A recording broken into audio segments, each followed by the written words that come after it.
because it's like there's so much pressure on your final thing being the best thing you've ever done. But it Yeah. was nice for her to turn around an actual tutor and be like, I hated what I made, but that doesn't mean you have to settle for it. You can do something better once you've done.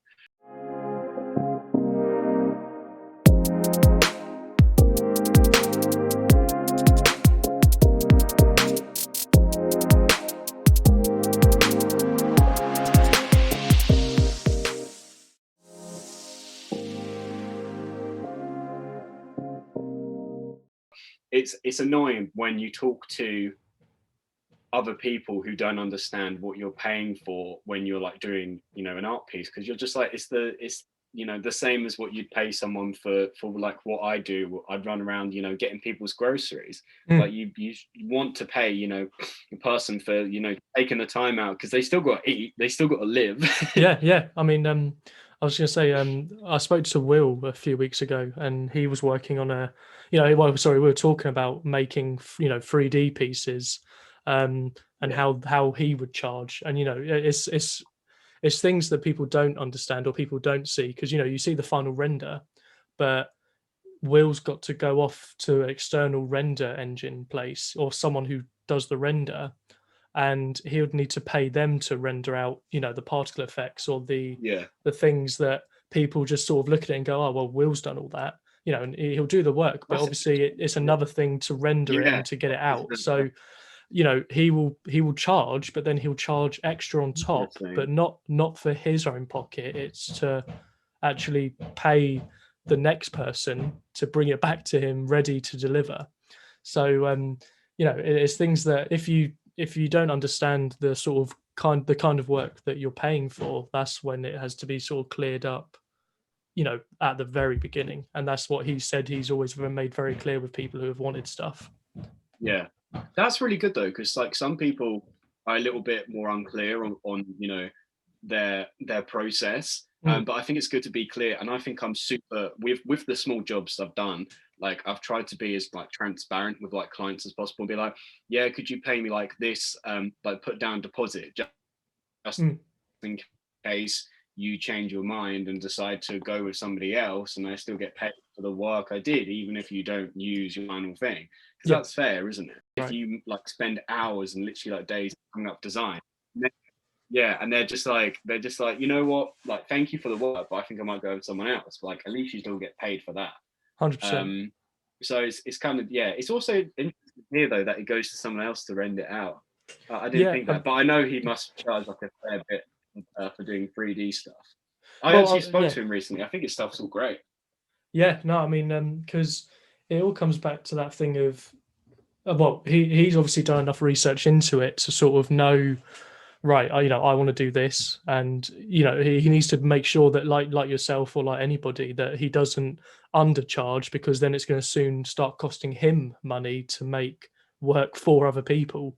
Mhm. Um, Yeah, if it's like a passion project of yours as well at the same time, then for example, with me doing the band stuff, like I've put in like chucked a lot of money in mm, over the years for it, and I'm not gonna see a profit like or any kind of clear profit for a while, right. because it's something I enjoy. But doing like an animation piece with like let's say I was commissioned a logo not long ago, I'm not Mm, gonna put money in for like assets, for example, to get this logo done, because I don't care about it as much as yeah. something which I do enjoy doing.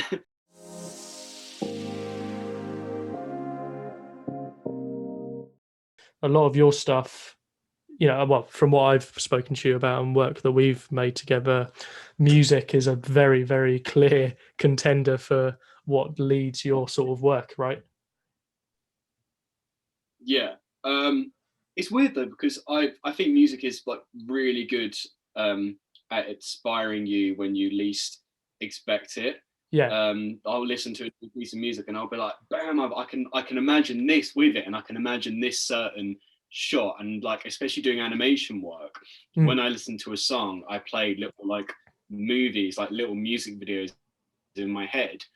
um, and you can just imagine like certain different scenarios, and that helps a lot when I've done my own things in the past, like mm, making music videos or even just like little gifts. Because I'm like, yep, I can imagine this. And then the fun part is just kind of messing around with visuals and after you've got that idea from listening to the original piece of music. But that doesn't mean I also don't do like kind of your more basic projects. Like I Oh, was of course, approached yeah. by a friend's friend not long ago who just knew of me, that I do a bit of illustration work, and she said, "Oh, hi, can you just make me a really basic logo? This is what I want, and yeah, I'll give you like this amount of money for it." And I was like, "Yeah, it's absolutely fine," but it wasn't like my main.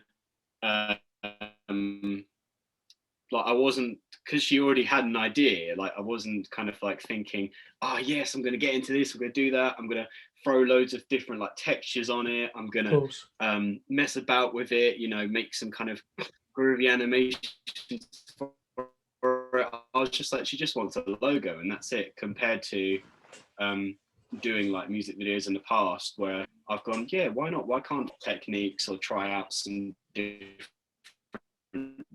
textures and just have fun with it.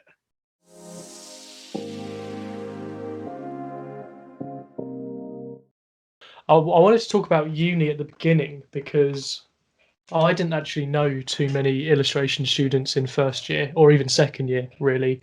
Um, so I was going to talk about like the sort of similarities and differences which you brought up on email as well, because well, like I say, we were sort of brought to to all the fundamentals of design and working with type and working with all these projects specifically to teach us these skills that we would then need for the later years. What sort of like things did you learn in first and second year by the time we kind of all met each other in third year? Yeah. So I remember that the first year was really kind of like encouraging mark making techniques and different techniques to kind of get your brain going. And we didn't start learning and actually doing animation work till our third unit. Okay. And some people were surprised because some people started the course like, yep, I want to learn 2D animation from like, the second I walk into the class. But instead they're like, oh, get to know, your classmates a little bit and try these different kind of almost like brain like warm up exercises. Mm. So when I was at UCA, I did the foundation course. And from there, that was straight after sixth form. They kind of break away your understanding and like kind of because you trap yourself in a little box when you're at school, like what's good and what's bad art. Mm. Mm. And then towards that, I started to find different things I liked. But the school which I was in anyway were like, that's not, that's not kind of like the stuff we do here, and it's annoying because you're like, well, other people are doing it, why can't I do True. it? Yeah, no, true. So it's nice because yeah, in foundation they kind of broke away that that box and that idea, and they showed loads of different things of what you can and what you can't do, and which was really nice. But for people which hadn't done foundation, which is only a year, it's like a year's course before doing the degree, Hmm. which the similar degrees which we did, there's Yeah. people coming onto the degree who still have that mentality of I this is a style I'm used to, I'm safe, I like doing it, and if I'm not shown any differently, I'll probably do it for another 3 years through the degree. So yeah, it was more like just experimental image making really, and then Mm.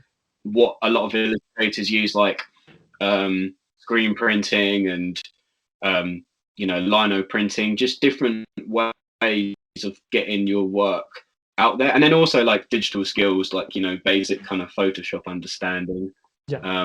and like learning how to use a little bit of InDesign, but nothing like real big because it was kind of so open from the beginning, and Yeah. then by second year people you started to see, because the tutors are like, I can't tell who wants to be an animator here and who wants to be a graphic designer and who wants to be an illustrator here. True. So kind of the time to see what people preferred, and then by second year and third year they're like, oh, actually, we know you want to do this, you should do this and look at this and go to this workshop, which I think really helped me personally later on. Yeah. No, I mean, because I mean, comparing that, I remember sort of it almost felt like in first year for graphics, they were sizing us up, you know, seeing how we worked, what kind of things we were interested in. And like you say, you know, there are people probably in illustration and animation as well where they they take whatever they've learned. So obviously I came straight from sixth form, and you know, I worked on Illustrator, Photoshop, and you sort of go in thinking, oh, you know, I've got this, you know, this is what I feel safe in. I think safety is what people want in first year, just to Yeah. kind of get through that first year. Yeah, I think for me, it was the complete opposite. Really? Okay. Um, yeah, yeah, which is kind of scary because when people are like, "Oh, what kind of style you do?" I'm like, "I do not know." I just kind of like doing different things depending on what the brief is. If you want me to, you know, make a really nice laid out simple piece, I'll do it. But if you say I want to make something crazy, then I'll also be happy to look at doing that. That's it. No, I mean, and I guess that's helpful going into sort of collaborative work as well, because you sort of have you know, a range of ammunition to your disposal, because you know, if you don't think narrow-minded like that, you know that you can jump into a lot of programs maybe, or work in a style which fits a number of categories. Yeah. Well, it's just the whole idea of like how to kind of like convey something without going down the normal route, Mm. because it's so easy to go, okay, you know, like I want to make something sad. How about I use the color blue? How about I use lots of sad faces in some drawings? And it's really clever when people evoke that using different ways. And I think what I like about making music and working with other people in music.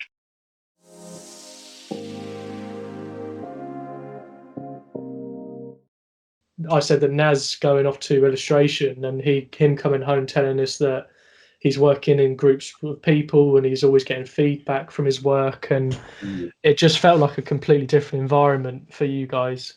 Yeah. Um, I mean, it was kind of weird though because we literally had like a wall. Um, I bet I bet sometimes people in the studio just wanted to take a hammer and just do a reenactment off the Berlin Wall and just smash it down. That's it. That's it. Show Yeah. people the light.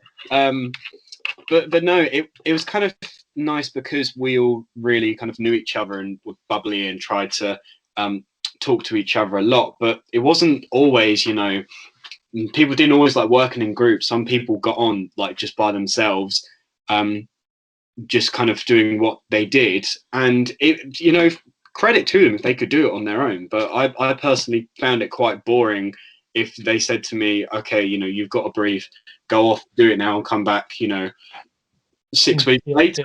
Yeah. Yeah. Because I'd be like, right, where do I start? Where do I, what do I do? But it's kind of nice because people will be like, oh, I've had this idea, and I mentioned to you earlier, Mm. whether you got it or not. That whenever people, tell me their idea for a job, I'll start like drawing up little thumbnails Mm. of ideas, or even just leaving myself notes saying, oh, you could do this, could do that. And then it's nice to have other people in the room with you because then they can be like, oh, well, that looks like and reminds me of this. Mm. And I completely get it though when you're doing graphic design work because it can be like very independent and wanting to get it done right rather than illustration sometimes can be a bit more experimental compared to Yeah. design. Your whole point of like graphic design is like communication. You want to make sure that you just convey the idea. Yeah. Compared to illustration is a little bit more expressive, as in like you could just take a photo of a peanut and then say this represents this, and people being like, what the hell? But I'm not sure if we can get away with that in graphic design. No, I think that's a very good point, because I think as far as it got in graphics was, this is my idea. Does it communicate it clearly? Yeah, which is the strong point of graphics, and that's why I liked occasionally coming out of the room and peeking over the shoulder and seeing what you guys were doing, Mm. because there's some people who was just like just doing work for the hell of it, which I get. But when you come out after uni, you kind of want to teach yourself, and the whole reason why you're there is how can I make something which is interesting but still gets across the idea to lots of people? That's it. It's like the core, I imagine, of the work you were doing. Yeah, I mean, because so in first and second year, very well, less well, more so in first year, where you'd get I would get the brief and I'd sort of work to it and get a response and the outcome would be there, and I didn't really put a lot of sort of um, personality into Mm. what I was doing. And in second year, I sort of, I don't know if it was a penny that dropped or an conversation that I had, but Yeah, good. um, you know, the moment dropped where I was just like, "Do you know what? No, I'm forgetting that I'm here to make work that ultimately I want to take forwards and be a professional in what I'm doing here." Um, Yeah. and then that leads back to the whole thing that we were talking about earlier, where you know you do projects where you in your mind you're thinking, how can I make this enjoyable, and how can I make a Mm. strong project that will obviously get me through the degree, of course, but something where I'm like, I've really enjoyed working on this. And that was when it started to sort of click with me, where you know I could just make a few posters and it would definitely get the job done, but it's just dull, isn't it? You know, I don't know. Yeah. So Any piece of advice for whether you're a first year, whether you're a second or third year, or anybody, even if you're at home and not planning to go to uni, but you mm, want to, make creative work. I think a good piece of advice is don't be upset when the final piece you've made is nothing like what you originally thought. exactly. Because initial ideas are like initial ideas, but if we all went with that, then you're not really developing them or exploring them. But the whole point is like, because I've done projects where I've started off with an idea and it can be like so detailed and whatever, and then halfway through just go, you know what? I just kind of like this one collage piece I like. I'm just going to continue doing this. Yeah, that's it. I mean, because I think it's another thing where what you just said about how you shouldn't be disappointed with the result, because I think a lot of the time, because with the projects we had a very long time, and I spoke to Will briefly on it, on just a FaceTime call where we were saying, you know, you get 10 weeks on a major project. Yeah, Now that's a long time. That is a long yeah, it's time a to be long working time. on something. Mm, And it's a what long I f- time. what I found actually was that I sort of made my outcomes and I had 2 or 3 weeks left, and I was sort of there sitting Yeah, like, damn, you know, I've got 3 weeks. What more can I make? And then you start planning these outcomes, or like, you know, you start the project with a clear path, or maybe not so clear, but you mm, have an idea of where you want to be. And you find that when you get to the end, you're just a bit like, oh, you know, it doesn't feel that rewarding. Whereas, you know, maybe in a different mindset, you say, you know, I've made these. It doesn't matter if I made it in the first week or the 10th week. If it's a response that you're happy with, um, you know, and I think that comes back to that idea of you can't have a clear, you know, an ultimate end goal at the start of the yeah, brief, because it's just going to lead down a road of, you know, of expectation, shall we say? Because yeah, definitely. And I you think can't have that's that. why, yeah, and I think that's why it's good to have colleagues around, and that's why you're not initially at home and everybody's told just to. It's not like homework. They're not like go do all of this at home. Like Mm. if you want to go do it, but that's why they encourage you to go to studio, to mingle, to talk to the tutors and the people there, because they will challenge you.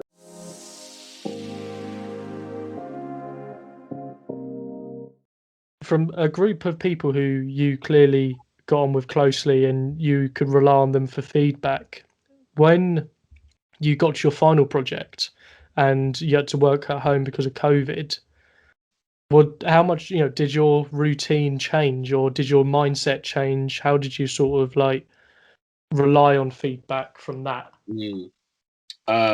Well, it was both a little bit freeing and a little bit difficult Mm, because, as I've mentioned earlier, I really enjoy working with people and getting feedback in the room, like making stuff physically, and mm, then getting different comments on it. But it was also quite nice because I it gave me time to think when I was at home. Okay, what can I really be doing differently? mm, Um, and have that time and have nobody in the studio kind of like commenting on it. So it's just kind of me like kind of almost doing it in private. And making it like for myself and being like, oh, I really like the look of this, and making stuff which I enjoyed, compared to going into a studio space where you're constantly questioning, you know, does this convey, does this, you know, get the message across, like what am I doing, you know. So it was kind of nice to have that aspect, but yeah, towards the end it was a lot harder when it was like pinpointing what I wanted to do, because I didn't have people in the same room. And I also like seeing, I really like seeing what other people were doing and bouncing off that. And it was kind of hard because I'd talk to people like online and through these different, you know, workshop sessions we'd have and stuff. But it wasn't the same as actually walking into, you know, a studio and seeing somebody with fresh screen prints and going, damn, they look really cool. And then me wanting to go off and then do a screen print and make something that day, which I didn't initially intend to do, compared to at home, I felt myself planning a lot. And don't get me wrong, I was going to bring this up in the podcast as well. Like, planning is great, and you need it for when you're doing an animation. You need a timeline, you need a plan. But if you can, leave yourself a little bit of room for experimentation and just kind of seeing, like, it could be literally like a 2-week gap in between you finalizing your storyboard and then like being like, okay, you know, we're going to start animating from here, and then having that room in between to go, oh, you know, we could use this shot, we could introduce this, and it could be, you know, the smallest thing which, you know, triggers that inspiration. It's like, for example, like me talking about my music. When me and my band last went in the studio, which was about like 3 years ago now. God, it's horrible saying that. We had like songs, obviously, you know, planned, and you go in there and you record all the basic stuff, and then you're just like, oh yeah, but what if I do this on the top? What if we put like a delay on top of this? What if we, or like my friend like Dan, he will like play a little bit on top of what we're recording, and I'm just like, right, stop that, you record it, play it, let's put it on the top.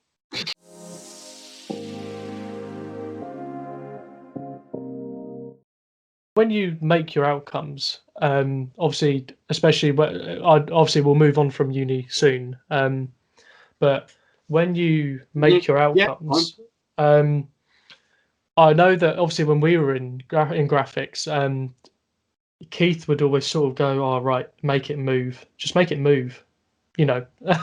So basically, animate it. So with your tutors and just generally looking around the room, did a lot of people in your class lean towards animation, or was it very much a divide, or was it quite fairly spread, or how was that? It was, there was like a divide with some people, but I think, you know, your tutor was very similar to ours in the sense of there were people who wanted to be, you know, strictly illustrators. And I think I agree with your tutor. You know, if I see, it's so bad, but like I won't be getting into that teacher role. But if I see like, you know, a still image which looks really great, I'm like, yeah, that looks awesome. But is there any way you can make it move and bring like life to it? But it really depends on what the image is. There's some like images which stand alone, work just themselves. But there is stuff, and I think mainly with like children's illustration, because children's animation is a massive thing nowadays, and a lot of it is adapted from children's books and stuff. And that's why I think if you can make some amazing illustrations for a children's book, if you can also animate those illustrations, you're much more you know, kind of ready for that world if that's what you want to go into. And same for like, you know, the kind of music scene. If you want to make album covers, if you can animate the drawings which you're, you know, doing now, or like the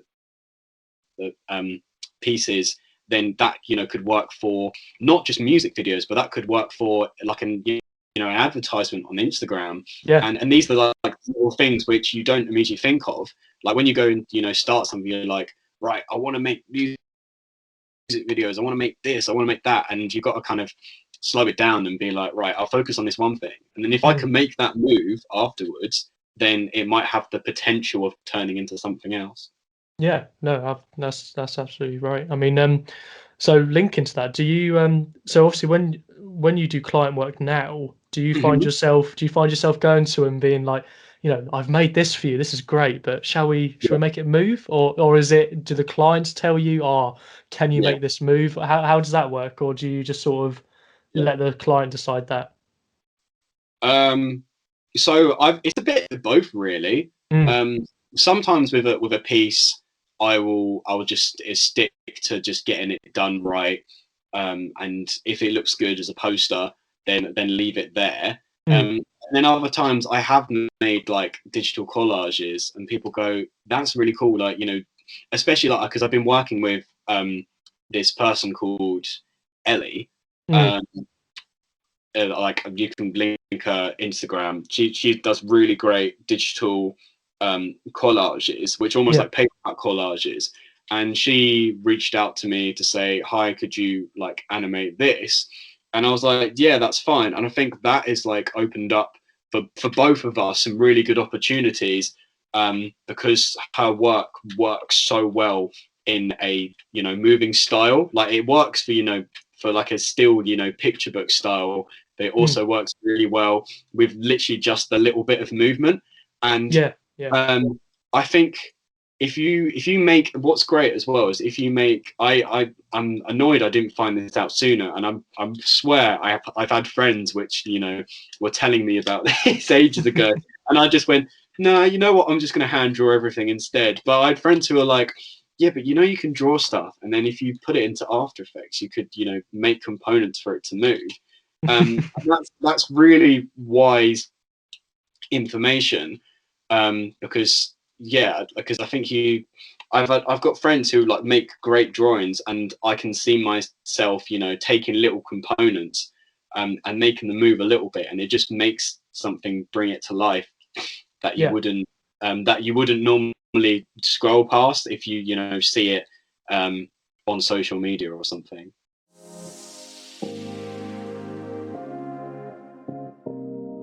A big thing which came out of a few years ago, which changed the animation world, was like Into the Spider-Verse, Mm. because they took a character which everybody loves and just over the top just animated the hell out of it, and made it like look so good. um No, that I mean, because I've yeah, seen that, it's sort of because actually it's funny you bring that film up because I watched it with the family, and yeah, considering I'm the only creative person in my family of six, so we're a big family, um, and we're all sitting there, and even my young siblings are going, "Oh, how have they done that?" Not that I yeah, know, not that I yeah, know at all, but yeah. They it turned to you gets. and it's like, Ollie, how'd they do that? And obviously I go, well, I'm not Marvel, no idea. Yeah. But no, that it sparks questions, doesn't it? Because Mhm. it's not the regular Marvel film, or it's not regular animation, because it's that really Yeah, strange, like not strange, but it's that really interesting way that they done it. And because when I first saw that, I was thinking, oh, I don't know if it's going to be my thing, but the way that it was done, it was so brilliant, yeah, and it makes you sort of fall in love with animation, yeah. I think.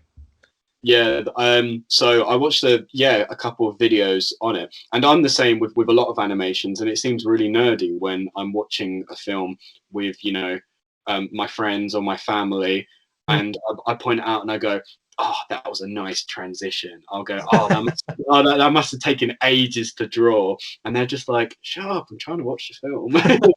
um, but I appreciate that, and what I think they got well, what they did really well on Spider-Verse is, I'm pretty sure one of the people which worked on it said every frame was worked individually, Wow. which must have taken ages. So they must have had like certain movements like planned out, which they would have animated, and then you would have had 30 different animators all drawing on a separate frame from that. And it makes, you can kind of see it when you go back to it, and it makes it a lot more attractive than just watching one singular thing, Yeah. because your mind's like continuously being entertained. No, Um, that's it. That's it. and I I think mean, that's what gets across the kind of comic book style as well, is like, because you had like all these really powerful colors which were like suddenly bursting on the screen, because it was all done like in individual frames. and I guess that sort of thing, I can imagine it's quite well. Obviously, for you, who's obviously been animating for a while, you know, you Mm. can you sort of look at that and go, oh, that's you know, that looks really cool, and you look into it and you get knowledgeable on it. But for people who are just starting to, you know, consider animation, and they see things like that, and then when you tell them, oh yeah, that was done one frame at a time, they go, what? Yeah. And It's that just must be, baby steps, really. yeah. Because I was going to mention this earlier about you saying, when you take an image, where do you start Mm, animating it? Do you animate the whole thing, or do you, just do a single thing? It's just baby steps, mm, and I've tried to take that approach with a lot of things I work from. Because for ages, you could be looking at one idea and you can go, oh, I like this idea, but how am I going to get from A to B? And it's not you shouldn't be looking at A to B. You should be looking at A to A.001 and then to A.002. And yeah, like if you like, I remember when I last started working on my music video, for my friend's dad. He reached out. I was like, oh great, can you do this music video? I had an idea in mind, and for ages I was stumped on, like, I had an idea, but I was like, where do I begin animating? Do I rotoscope it? mm, Um, do I try and make a model of him? And then I realized, and then I just drew him out, and then I was like, okay, I'll make him animate like him just strumming his guitar once, and then see where I can go from there. yeah, And I did that, and I was proud of it, and I was like, oh, that looks good. And then from there, I was like, okay, now I need to make the mouth move, and then made the mouth move, and that's how you slowly do it. I think if you can apply that, formulaic kind of like idea into a project, it makes things a lot easier, rather than trying to look at it as like a whole film, and look at it as SpiderVerse. Like, instead you're kind of like, right, if I just start off with one frame and then get at least 20 mm, frames done by the end of the week, then I'll be happy. yeah. No, that's it. I mean, I think they sort of teach you that at uni, where they don't tell you that. I don't really think they ever tell you to look forwards to the final. I mean, like we were talking about earlier, you never look at the end goal, Mm-hmm. because it's quite a dangerous way to work, you know, because Yeah. it's very difficult to think about the end when you've just started. So it's interesting that you sort of take that. Well, especially for us, it was where you start with, you know, how am I going to go about this? You research it, you develop some ideas, and it's quite interesting to hear that you sort of still follow that path, because Yeah. I think that is a very good way to work as well, because especially if there's so many different ways to animate it, or to go about a project, that's the best way, isn't it? It's like because you made you designed and actually binded a few books, didn't you, when you Yeah, were yeah. it's like, if I asked you, when you're starting like an idea for a book, would you start at the first and the end page? Mm, No, well, you no. kind of, no, exactly. Like, you would think, right, what ideas do I have? And then you'd start kind of like drawing out, the first page, and then maybe, an idea for a spread, but that spread doesn't necessarily have to be the first spread. Yeah, yeah, that's it. No, I mean, because yeah, I guess it comes down to a lot of things, doesn't it? Where obviously you look at the end goal and it never is chronologically created in the way Mm, that you'd initially think. mm. Um, and uni definitely teaches you that, because you know I'd take a lot of things to the tutors and say I'm quite happy with this, and they'll go, okay, but But can it move? yeah, yeah, well, even beyond the can it move, it would be the okay, you know, you've made it this far. Have you thought about this sort of thing? Or, you know, like for example, in my first project in third year, you know, I was quite set on. I was like, I will make something completely different to what I've ever done. And Mm. you start doing the books, and I bound a few books together of all the little sort of prints I've made, whether it be screen prints, risos, whatever, all things that I'd wanted to do more of. And in my last year, I'm thinking, right, this is it. You've got to try it. um, and that's when you start going to the tutors. And I think Paul, he was like, you're looking into furniture and housing, why don't you build something? Yeah. And And I thought that was cool. I remember walking to the studio and just seeing a chair there one day and being like, who made a chair? that's But it, being that's like, it.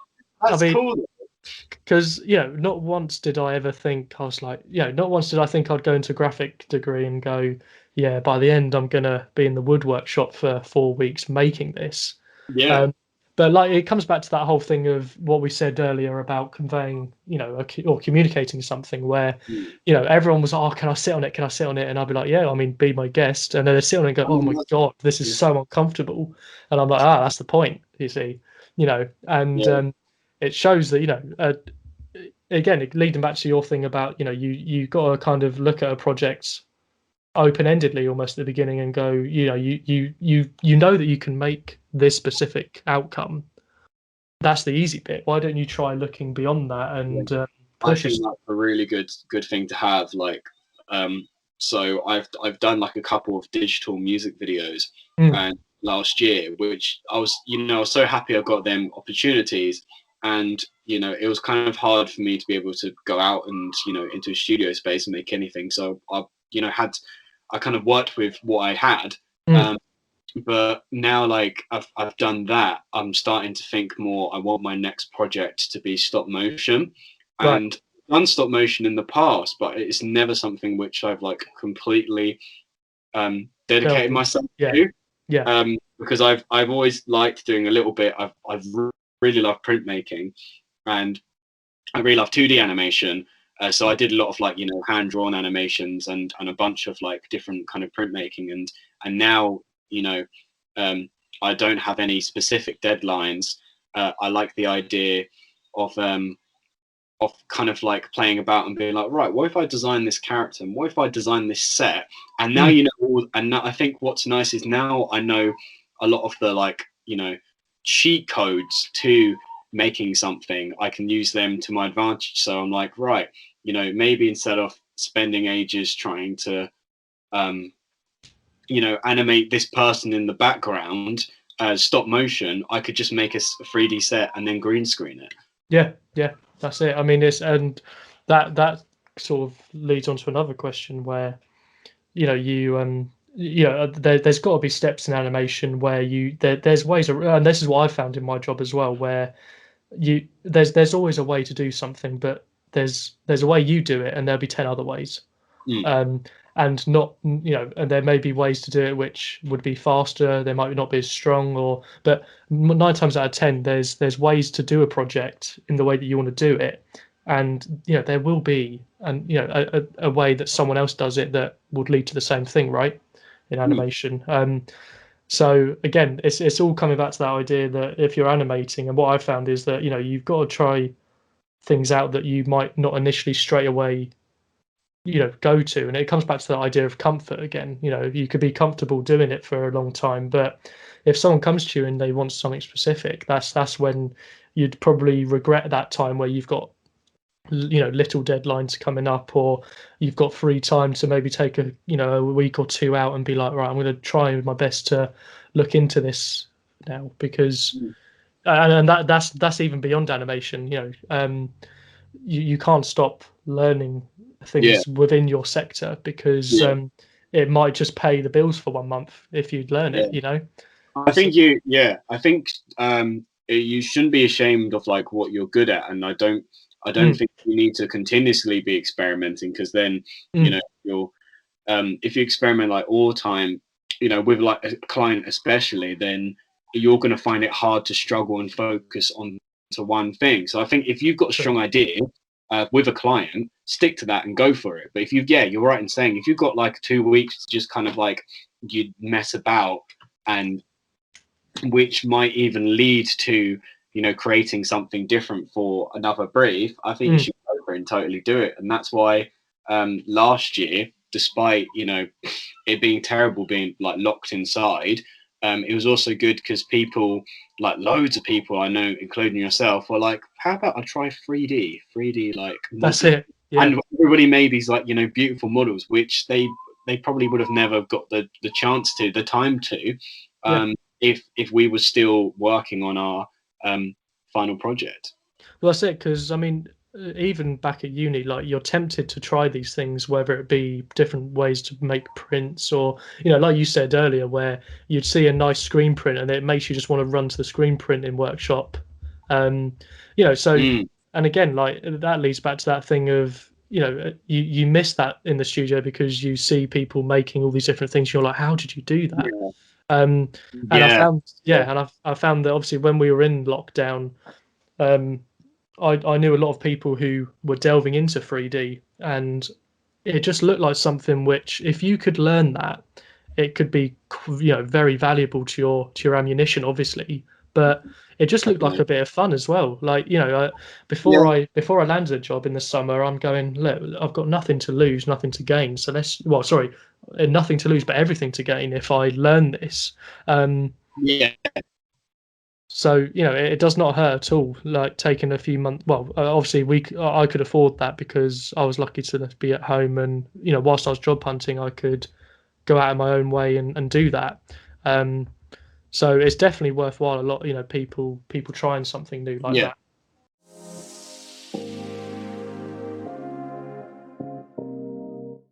Right. So starting a project like B-side, what's the sort of main motivation for creating a project that involves so many people? I think it's just not being afraid to starting it and Mm, turn a casual conversation into more of a formal conversation. Um, so, it will start with me saying, oh, I wish I could, see this person's interpretation of this album cover. mm, Uh, and then you start, kind of like getting ideas and um, like asking other people's like opinions on it. But it's just going for it. And I think what's good nowadays with social media is you can easily start to snowball mm. ideas and concepts for something before you actually do them. Yeah. And then once you've got like an idea rolling and kind of the feedback of other people being like, is this something you would like to do? Then you get like on an honest opinion on whether it'd work or not. And I was just really lucky for B-side that a lot of people I knew had kind of like strong taste in music, and I messaged a lot of people I know who like art, so they kind of already had ideas. And even with some people, they whipped them out in like a day, or or they had I remember somebody was like, oh, I've already done this, and they just sent me it later on, and I was like, wow, this is great. And it kind of like makes you realize that people already make a lot of work inspired by music. I'm really glad people got involved with it and had lots of different concepts, because some of the concepts as well I would have never thought of them to do, and they would have been like, thank you for making this brief, because or else I would have never made this piece. That's it. Yeah. And I was really like glad that um, people like were able to take almost like something bigger out of what I've already made, which is like at the end of the day it's just me making a competition. That's it. No, no, but it's obviously grown, and it's something that you've found where people are obviously artists and they like what they do, but they also have an interest in music, and you found something which people will willingly get involved with and probably enjoy the project that they are involved in. Yeah, I mean, So, I had a couple of ideas. Like one idea would be to, if it does grow eventually, mm, turn them into a book of somehow. right. But it's been inspired by. There's a similar competition called. Have you ever heard of Secret Seven? Yes. Yeah. So for people which don't know, Secret Seven are a charity, I think, run competition which gets like 7 iconic records Hmm. and asks artists to redesign them. and then you can bid on them. But I think they're random bid because you don't know what cover belongs to what record. Right. But sometimes you can easily tell because I remember, I think it was last year's was like Foo Fighters, so there was lots of like UFO imagery, and it was quite easy to like put two and two together. Sure. Mm. No, I mean, because I'd heard of Secret Seven, but I didn't actually know that was how it was run. But it comes back to that thing of, again, it kind of shows off the creative freedom, and it shows, that people can put their talents to, putting their own sort of spin on something that they like. And obviously Yeah, now for season 2 coming out, you've chosen a selection pre-selected some, yeah, so it's gonna, like you said, it might limit people's engagement maybe, but then it might challenge people to be like, oh, this isn't the usual thing I'd go for, but I'm going to still give it a crack. And that comes back to that whole thing that we were talking about at uni, where once you start adding limitations or adding certain rules, that's when people either make or break them. yeah. And it's more interesting to see what people can come up with when you limit them. It's a Mm, little bit more expected results compared to randoms, but it's also, if somebody have a specific idea, then they will make something really good. yeah. And um, I just kind of chose. I didn't choose in particular. I mean, I say a lie. I chose Daft Punk because they recently split up, and they're really great. Yeah. Um, so I thought a lot of people would engage with that album in particular, but I tried to keep it somewhat varied. So it made people listen to the albums, Yeah. and then, so almost like a client being like, okay, here you go, here's my album cover. Go design it on what you think, rather than being, as we said before, in that same bubble of like, Mm, I really like this band, I'm gonna redesign this album cover. Instead, being like, oh, I've never listened to Dua Lipa before, and it made me do it. I listened to Dua Lipa's new album the other day, and I really enjoyed it. And it made me think. Okay, like, how can I visually translate this though? Which is different to what's already been done. yeah. Because also what I think is a great motivator is the desire to do something which you think can be done better. Yeah. Um, Okay. so I'll look at like some album covers and I'll be like, that's really bad, but the music's really good. And then sometimes you'll see an amazing album cover and you'll be like, this album cover doesn't deserve the music which is in it. Yeah. No, I got you. So I kind of picked like some iconic album covers, and then I picked a couple which I think are great albums but could have been designed a bit better. So it'll be interesting to see what people can do with it. And there's prizes this time, right? There are prizes this time. I hoped that was their little bit to sweeten the pot, as they say.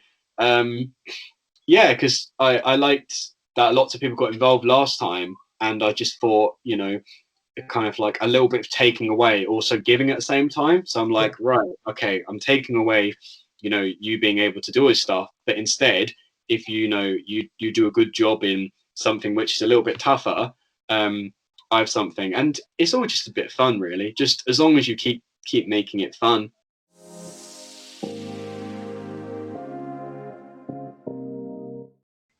Can we talk about what your plans are in the short term? Have you got anything? Yeah, Have you got anything down in the pipeline at the moment? Are you talking with people? Is it music related? Is it yeah.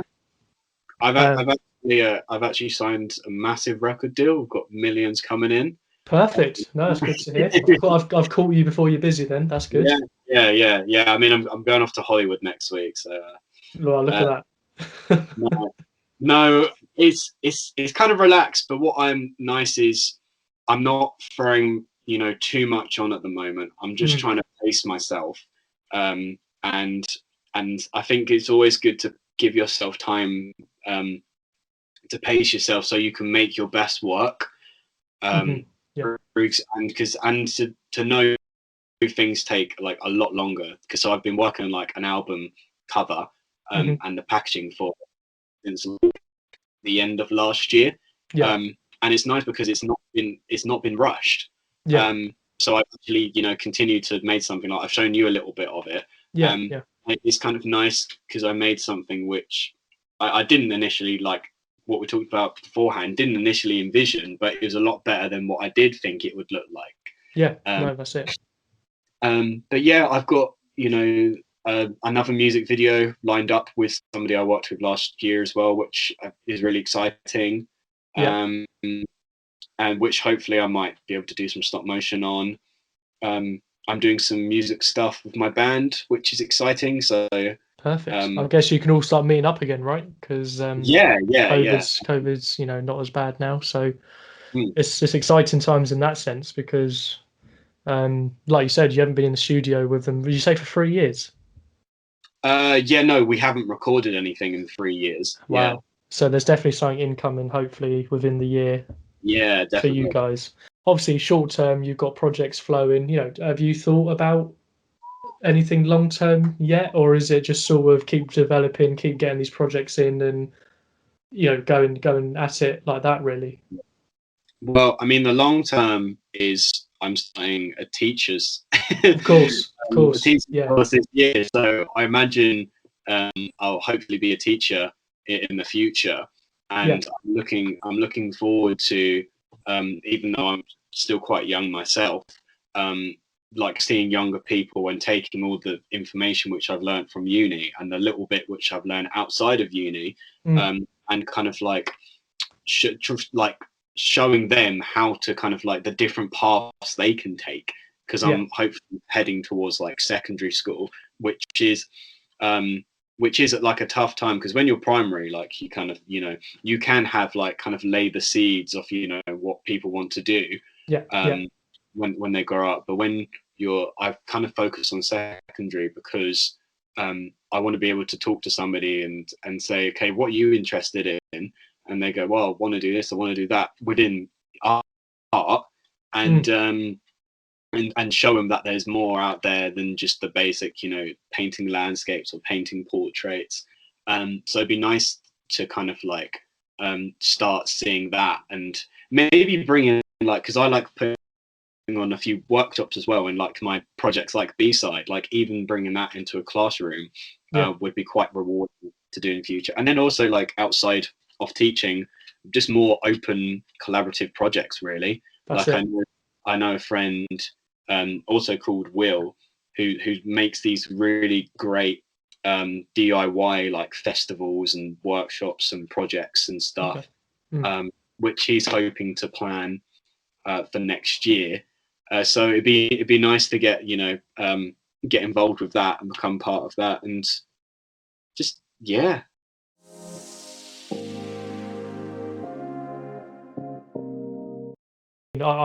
it's been really good catching up with you and hearing about the things you've been doing.